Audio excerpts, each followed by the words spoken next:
So when did you realize that you actually had a problem?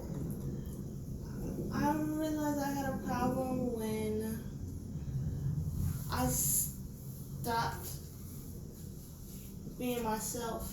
I started treating others differently, and I was so used to doing it that I would justify it, and I didn't even realize I had a problem at first. Or I realized I had a problem, but I ignored it, and I would always justify it. Well, it's just a little bit today, or I still have a job, so I don't really have an issue because real addicts are out there selling themselves, or pawning their mom's TVs and their grandma's rings to get the fix. But my money that I'm using is coming straight from direct deposit from PNC. So do I have a problem?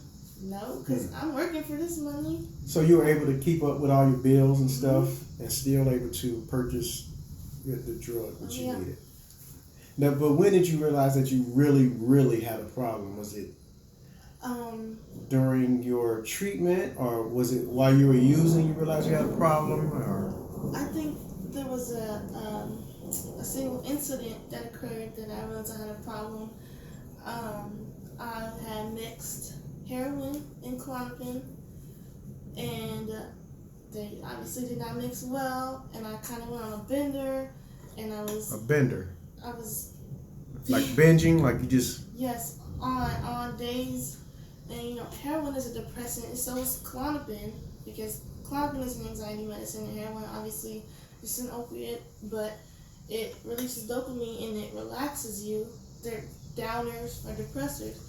But something within the mix didn't react well, and I was acting very erratic.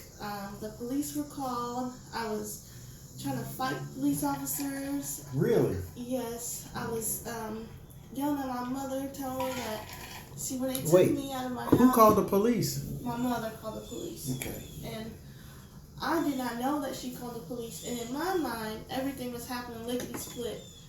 But after I got better and talked to other people who were involved, they told me that it lasted about 2 hours. And still to this day, I have lapses. Very little recollection. Very, so you have blackouts. Very much so. So yes. In your mind, was it 15 minutes, 10 minutes? It happened like that. Everything was happening. It was a snap. It was just, my brother was there. He was restraining me. I was fighting him. And then my sister was removed from my house because she's too young and she didn't need to see me like that. I mean, I'm a role model, so she didn't need to see that. And then my grandmother was there and the police were there. And I remember the police, I'm surprised they didn't handcuff me, but they grabbed me by my hands and ankles and they put me on a stretcher. And as I was going off, I saw my mother and I was saying, help me. I was crying and she was just looking. And I'm like, you set me up. You effing set me up. And so then I was yelling at the cops. They had me restrained to the stretcher and I was trying to punch my brother, trying to spit, tell him he set me up, and looking at all the cops, telling them they set me up, and it was all set up. And I did not relax or stop screaming the whole time until I got to a psychiatric emergency ward, and they forced me down onto another stretcher. And these are real tight restraints. They weren't just like stretcher restraints. They were straps. And they gave me 3 shots in my right arm, and I was out. And I woke up the next day. I didn't know where I was at. I didn't know what was going to happen. So you remember those shots? Oh, yeah. I remember a man, a very, very large man, came and he grabbed my face and held it down. And I was screaming. I was trying to bite him, but my hands were strapped. And they gave me 3 shots.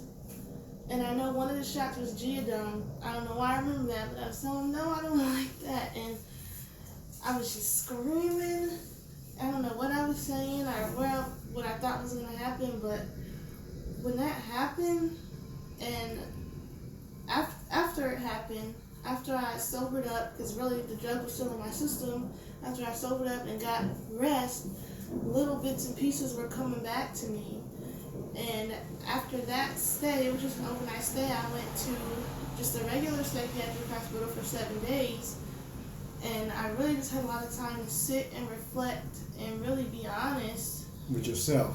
Exactly, with myself. And I wasn't ready to be honest with my family about, what I had taken, or what I had been taking rather, because it had been going on for a while. Now, not to cut you off, but were you ashamed?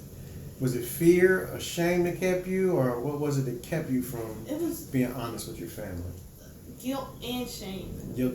Okay, go ahead. And also embarrassment, I think, because it's just not something we talked about often as a family. It's not something, we know addicts and addictions, and you watch Intervention, you're like, oh, look at those crazy people. Gross people putting needles in their neck. They dumb, right? Yeah, snorting keyboard cleaner. That's gross. We would never do that.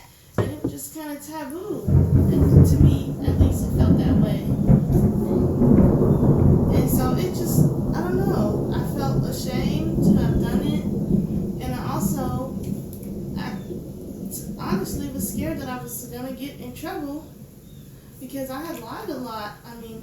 Get in trouble by who? By my parents or my family, or not even be in trouble, but disappoint them. And you have to, when you're in active addiction is what the term that I was taught. You're covering up everything. You're covering it up, and you're doing things to do things. Like, I don't even eat Burger King, right? But I was going to Burger King 3 and 4 times a week to meet a dealer, and he would just go in and buy a sandwich and put the drugs in the bag and give it to me, And I'm going all the way to Milford to go to Burger King when there's one down the street from my house. Yeah. But, it wasn't covering up. Right. Now, do you think that your family knew what you were doing and just didn't say nothing, or you were just being slick, or what do you Honestly, I think they didn't know because I never gave them any indication. And I have struggled with mental health issues, so I think they would chalk it up to that more than maybe she's using drugs. Because, at one point, I was just doing so much drugs in my mother's house that I could have overdosed, and she would not have even known. I just would have been dead if she walked in my room. And she wouldn't have known what was wrong because she didn't know I was using anything. And she didn't know I was abusing drugs, just regular day-to-day meds. Over-the-counter sleep aid and stuff, drinking the whole bottle at once, And it hurt. A bottle of sleeping medicine? A whole bottle of ZQuil. All right, let's fast forward a little bit. Okay.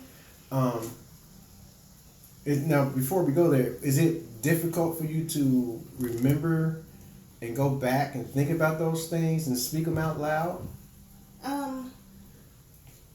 Maybe a few months ago it would have been, but I really just come to accept that these are the things that I've done, and really to know that I can't change what I've done, only what I do.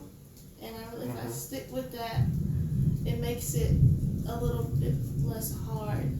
It's still uncomfortable to talk about because you don't always want to say, oh yes, I was doing heroin. That there's such a epidemic, a crisis going on, and you think, oh, that's stupid. Why would you even start that? Or the argument, is addiction a choice or a disease? And it's just so much that plays into it. And I think it even becomes like a political thing, a politics play into it. Yeah. And it's really that person. It's addiction is different for each person.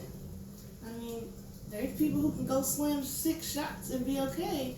And there's people who slam 6 shots and okay, well, I did this shot, so now I'm going to just shoot up or get some coke or do this. And it's different for everyone. Lady, we're going to take a break real quick, and we'll be right back with the Mariah Chronicles.